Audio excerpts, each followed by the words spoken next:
இந்த 2025ஆம் ஆண்டுக்கு நாங்கள் எப்படிப்பட்ட தீர்மானத்தை எடுக்க போகிறோம்? இப்போ நீங்கள் ஒருவேளை கடந்த நாட்களே நீங்கள் யோசிக்க ஆரம்பிச்சிருக்கலாம், டிசம்பர்லேயே நீங்கள் யோசிக்க ஆரம்பிச்சிருக்கலாம், இந்த வருஷம் நான் எப்படிப்பட்ட தீர்மானங்களை எடுக்கணும். ஒருவேளை சிலர் ஜெபித்திருக்கலாம், ஆண்டவரே நான் எப்படிப்பட்ட தீர்மானத்தை எடுக்கணும்னு எனக்கு தெரியலை, எனக்கு நீங்கள் கற்றுத்தாருங்க, எனக்கு நீங்கள் சொல்லித்தாங்க.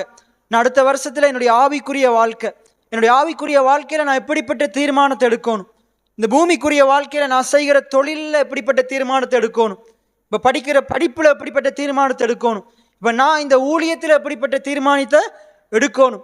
அப்போ இதெல்லாம் நாங்கள் என்ன செய்யணும்? நம்முடைய ஜெப விண்ணப்பங்கள் ஆண்டவரிடத்தில் ஒருவேளை நீங்கள் ஏறெடுத்து இருக்கலாம். நான் விசுவாசிக்கிற ஆண்டவர் உங்களுக்கு இந்த நாளில் உதவி செய்ய போகிறார். எத்தனை பேர் ஆமேன்னு சொல்கிறீங்க? இந்த வார்த்தையை நீங்கள் எடுத்துக்கொண்டு போய் இந்த வார்த்தையின்படி என்ன செய்யுங்க? உங்களுடைய தீர்மானங்களை நீங்கள் ஒழுங்கமைக்கும் போது, ஒழுங்கமைக்கிறது மாத்திரமல்ல, நிறைய பேர் தீர்மானம் எடுத்துடுறாங்க, ஆனால் எடுத்த தீர்மானத்தில் என்ன செய்யற